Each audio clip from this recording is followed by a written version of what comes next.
Welcome everyone to Epic Encounters. I hope you enjoy this week's message. I'm confident that the message from this series will meet you exactly where you are. Stay tuned for an epic journey.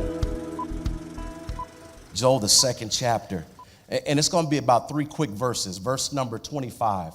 Meet me in the book of Joel, the 25th, the second chapter, the 25th verse. We've been talking a lot this week this month about redemption. And God has allowed me to see redemption differently. And it's so much that I wanted to share. And I believe that we all need to be educated on how redemption works and redemption's place in each believer's life. In each believer's life. And so I have it, and I'm reading from a different version, the same version, and maybe a genuine version than what you're used to. But nevertheless, it's still the same. Joel, the second chapter, verse number 25, and it reads something like this. And I will restore to you the years that the locusts have eaten, the cankerworm and the caterpillar and the palmer worm, my great army, which, watch this is the cold part, y'all, that I sent you. And that day you will eat plenty of food and always have enough, so you will praise my name, your God, who is merciful to you. Never again will my people be shamed among the nations. Return to me, and you will know that I live among my people, Israel, and that I, the Eternal One, am your God, and there is no other. Never again will my people be ashamed among the nations. Never again will my people be ashamed among the nations. Our key verse, verse number 25. And I will restore to you the years that the locust has eaten. I will restore to you the years that the locust has eaten. Today, I want to talk to you real quickly from this thought today. I'd like to use this as a thought today. Today, I want to talk to you from this idea. I want to talk to you from this. Today, we're going to talk about a full refund. I want to talk to you about getting, Priscilla, your full refund. Amen. Pastor Pammy, you deserve a full refund. You deserve it. You deserve it. So it's because of this today I had to really do some digging and spend some time dealing with the concept of redemption today. Believe it or not, amongst this generation, redemption has become a lost conversation. Nobody talks about redemption anymore, Willie. Nobody talks about the purpose or the place for redemption in every believer's life. But there is a place. There is a reason, but we must come into an understanding. And when you talk about a redemption, you have to deal with the fact that we all must have an appreciation for what Jesus did on Calvary, but not just on Easter. Come on, clap your hands on that part. Calvary is not to be recognized just once a year, but Calvary is an ongoing work. Calvary is continual. Calvary is yet being happening today in your life. While you're here today, Calvary's effect is working on what's going on at home. And for that, you ought to love God even more. Calvary, the place for redemption. Jesus even shared these words himself. He said, listen, the Son of Man has come so that he can give his own life as a ransom for many. That's the purpose, Jesus said, of me being in your world. The reason why I had to stop time to come down, to put on human clothes and come into your world is because somebody owed somebody a debt. Said I came so that humanity didn't have to pay humanity's ransom for humanity. Said that's why I'm here. And I'm glad because because for some of us, deadlift for some of us, I'm talking to my brother because he spent years working in law enforcement. For some of us, you don't know what it's like to be detained. Oh God, I'm preaching already. You don't know what it's like to be detained, and everybody you call to come post bail is not picking up the phone. The people that you did, you preaching a little bit too hard with me, little. The people that you did call to post bail, they ain't got the money, y'all. And so finally, Steve, you pick up the phone and you find the right relative that finally is willing to put their house up on lien for you, that's willing to put their house up as collateral to head down to Stallman or to head down to Latin bail bonds. You gonna preach back with me? Held down, and it's a relief when you finally found somebody that can put up the money to get you out of prison. You understand where I'm coming from? So humanity ought to recognize, if nobody else in here, at least the folks that's been detained before, ought to recognize what Jesus did on Calvary. Jesus put up houses, oh God. Jesus put up his house. Jesus put up his good name. He put up his blood. He put up his reputation in order to set somebody free. For anybody that's ever been detained, you ought to be like, I get it. That's what Calvary is to the believer. Finally, somebody can put something on it for me. So let's deal with redemption, or the history of redemption. And to understand redemption, you first of all have to get the hermeneutical context to what redemption is. In the Old Testament, God introduces the role of what we call a kinsman redeemer.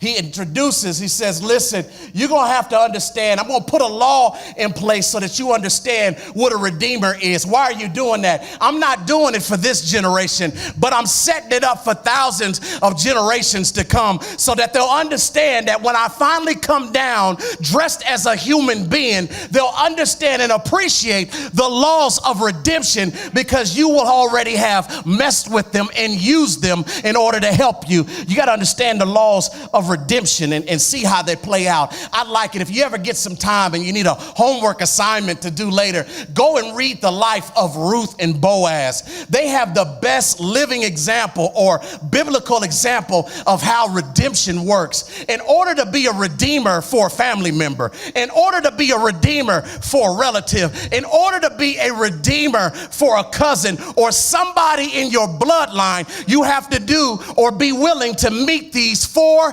qualifications. Y'all see them on both of the screens. First of all, if you're going to be a redeemer for one of your relatives, for one of your cousins, from one of your somebody that's in your bloodline, first of all, you must be willing to pay the ransom or outstanding debt. Some of y'all can't get no relatives to help you pay your phone bill. Some of y'all can't get no relatives to help you pay YouVerse. But in order, that's why you ought to praise God. But in order for you to be a redeemer or a kinsman redeemer, you have to be willing to come behind the relative and say, don't worry about it. Wherever they owe you, I'll cut the check.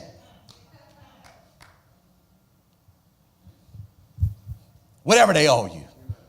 I don't care how far past their debt is in delinquency. I don't care if it's in collections, but I got you. I'll cut the check. You got to be willing to pay outstanding debts. You have to be able to pay the ransom. If you're going to be a redeemer, a kinsman redeemer is supposed to be able to buy my property back. My property can't go in foreclosure, y'all. Somebody has to be able to go and get my stuff, y'all. In order to be a redeemer for a family member, watch this. All of my living relatives, you got to take them in your house. Come on, help me now. If you're going to be a redeemer, the living relative, in other words, you got to feed my wife, who's now a widow now. You got to be able to take care of my kids. You got to be able to take care of my cattle, my dogs, and my cat too. And if I got a goldfish, go ahead and feed that guppy every now and then too. My redeemer. Most important thing. We missed this part of reading the Bible, Letty. My redeemer has to be willing to restore life. What do you mean? You have to be willing, watch this, to place my family members' lifestyle back at the starting point in which they known life. That means when you show up, they shouldn't be lacking. That means when you show up, they shouldn't be made fun of. That means when you show up, they shouldn't have rags on. That means when you show up, they shouldn't be missing hubcaps on their Cadillac Chariot. When you show up, you have to be able to restore their life back at the starting line, y'all. That's good. That's good. You got to be able to turn their life around. If you should choose to exercise the option of being a kinsman redeemer, God help us today. The redeemer must be committed to restoring your life. That brings us to our key text today in the book of Joel, the 2nd chapter, verse number 25. And I will, this is God talking. He's speaking prophetically in an apocalyptic message to the end time, but he's speaking yet prophetically. And he says this, he says, and I will restore, there it is, y'all. There's the word. I will restore to you the years that the locust hath eaten, the cankerworm and the caterpillar and the palmer worm. I like this because the word here today, restore, means to repay. That's the Hebrew definition of the word repay. But in our vernacular, we would say that the word restore is not only repay, but it means to refund, y'all. And I came to preach to some people today that you've had caterpillars eat your stuff up. You've had the palmer worm eat your stuff up. You've had locusts eat your stuff up. You've had the cankerworm eat your stuff up. And by God, my God declares you deserve a full refund. Full refund. That means we're going to pay you back for what you paid in tax too. Don't you hate when you have to refund? Come on, I need you to hear me, Janet. Don't you hate when you have to refund a plane ticket? Don't you hate when you have to refund your stainless steel refrigerator? Don't you hate when you have to refund something you bought on Amazon Prime and you bought it that day, but they got the nerve to tell you, oh, we got 5 to 10 business days to refund funds and return funds to your account? See, that makes me indignant right there, because it didn't take you 5 to 7, 10 business days to get paid when you took that money out of my account. But you got the nerve to tell me that you're going to refund me, and it's more like 2 weeks, y'all. They lying. They say 7 to 10 days, but it's more like 14 to 21 days. Do I got anybody that says, yeah, he right? Sitting here, and he says this. He says essentially this: for anybody that's ever had the caterpillar, the locust, the cankerworm, or the palmer worm eat your harvest up, God help us. He says, for that, I'm going to repay you. For that, I'll restore. For that, you deserve a refund. Thank God. Praise him for the refund right now. Locusts, the caterpillar, and the pomegranate. They're a type of locust. They're all from the locust family.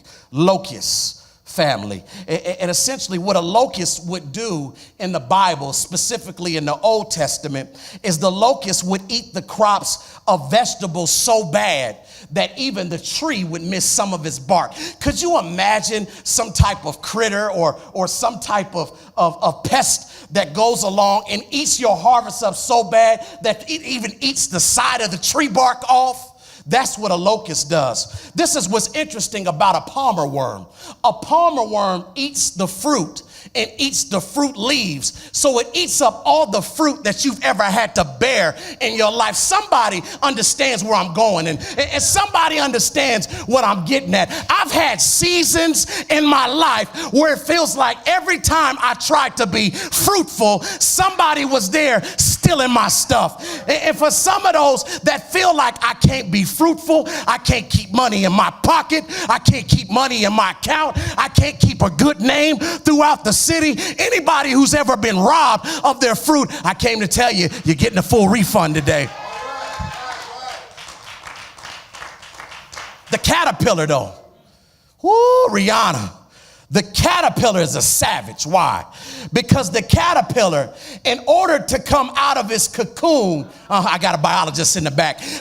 In order for a caterpillar to come out of its cocoon, it has to eat its way out of its own house. And some of us got family members right now. I feel like shouting, but I don't want to bust my MCL again. Some of us got family members that are just like that. I feel like they eating me out of house and home right now. But for those that have been taken advantage of by family, by friends, and by community, I came to tell you, you're getting a full refund.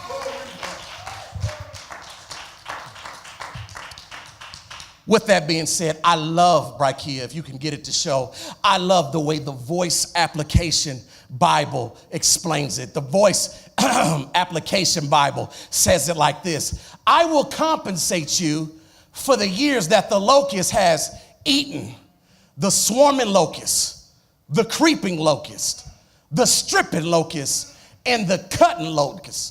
My great army, this is the cold part. I promise this next part of the verse is worse than paranormal activity. It's worse than Saw 1, 2, 3, or 4. It's worse than Pet Cemetery. This is colder than any scary movie that you're about to see. But all the locusts that got unleashed on your life, all the locusts that have cut you, that have stripped you, that have been creeping behind you on Facebook and stalking you in your DMs, all the locusts that have swarmed you, they've jumped you and ambushed you in your life. This is the scary part. The locusts that you're dealing with right now, I sent them. What do you mean, God? Every locust that's eaten your harvest, every locust that's ever cut you down, every season that you've ever had in your life where you've suffered an L, where you've suffered a loss, where you suffered a defeat, God says, I sent the army. Wasn't the devil. Wasn't an evil spirit. Boo. Wasn't a principality. Little, it wasn't a stronghold. But God says everything that you went through in a bad season of your life, he says, you can thank me for it. That's what messed me up, because I wanted to be mad at the fact that I lost my job because the people at work, they racist and they don't understand that I'm gifted, and they ignorant and they cheap and they don't want to pay nobody. But God says the reason why I took your job, it was because I sent the locusts. Want to tell you that all the people that have sat there and prayed and asked God for deliverance and asked God to set you free, it wasn't a stronghold blocking your prayer from going forward. Can I just tell you this? No devil in hell can stop the power of prayer. Prayer goes up the moment it leaves your lips. It goes up and it hits the earlobes of the Father. No devil can stop your prayers. They ain't that powerful enough. But he said, every prayer that you prayed that I didn't answer, said, that was me. I sent the locusts.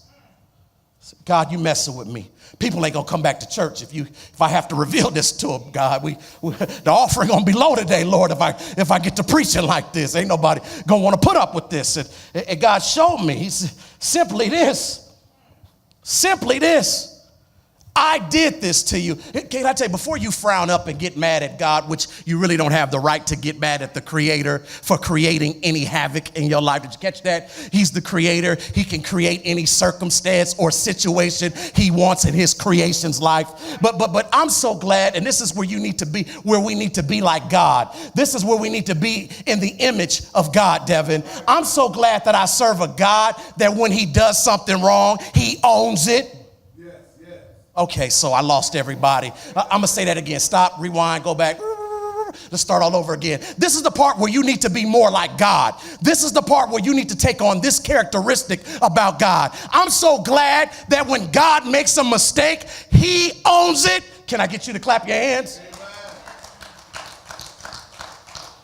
He didn't blame another culture. He didn't blame the city. He didn't blame his boss. He didn't blame his ex. He didn't blame his baby's mama or his baby's daddy. He didn't blame his kids. But can I tell you, when God does something and you don't like it in your life, God stands up and said, yeah, I did it. That's me. I own that. So I like this, and I'm sitting here, and I'm almost done. But this is what I love about God. And God says, I did it. I'm guilty as charged. I sent the army of locusts to eat up your fruit.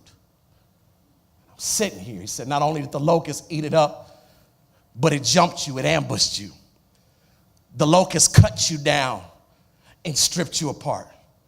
Said, I sent them.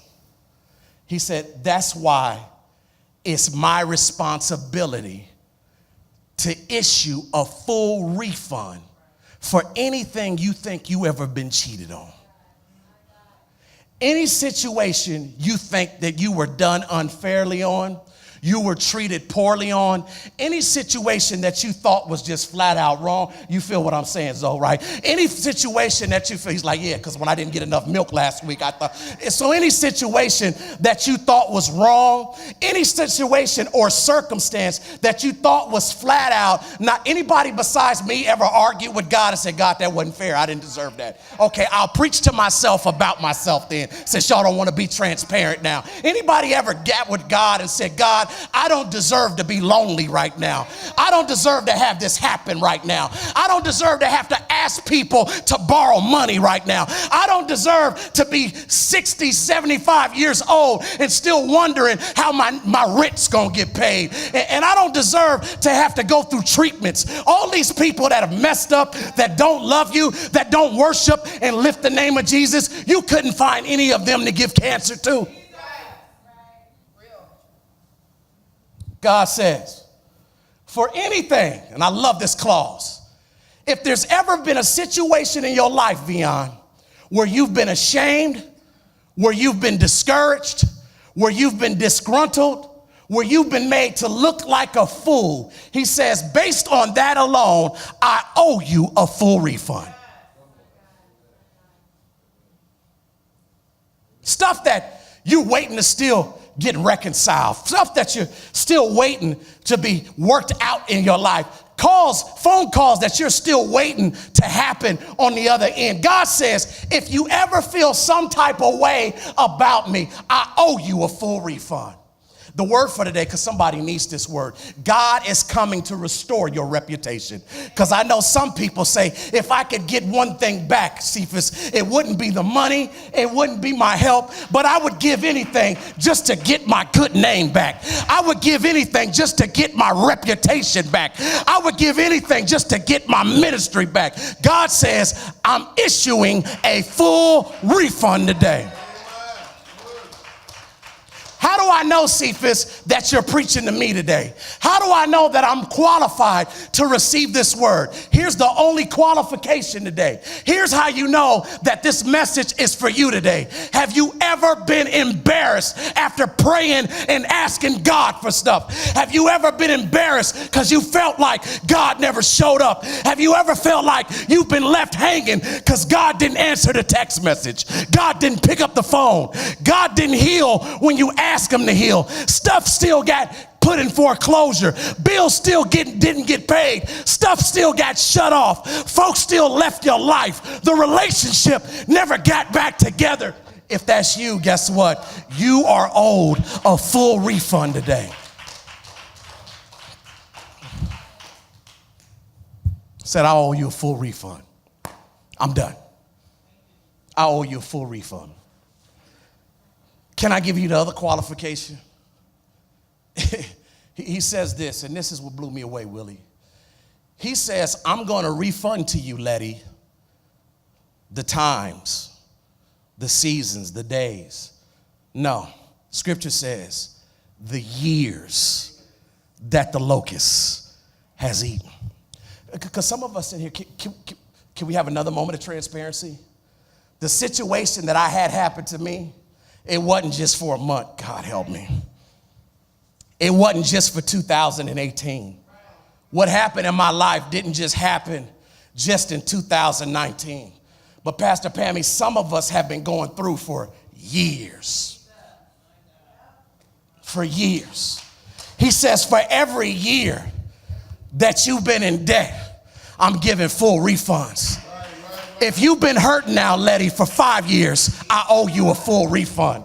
He says essentially this: if you've been hurting now for only 1 year, Devin, I owe you a full refund. He says essentially this: if you've been hurt now for only 10 years, if you've only been hurt for 10 years, he says, guess what? I owe you a refund. Some of us in here, we've been hurting longer than that. Some of us, oh God, it gets bigger. Some of us, I hope this ain't you today, you've been hurting for 50 years. He says that I'll refund you and restore you for all the years that you've been hating. But not only am I going to refund you 50, but I'm going to do it sevenfold, because some of y'all need double for your trouble. If you've been hurting for a long time, I'm going to refund you more years than what you lost. This is what I love about God. I ain't always been saved, but God is going to make it rain for somebody today. He's going to refund you for all the years you had to go through. God came to give you a full refund.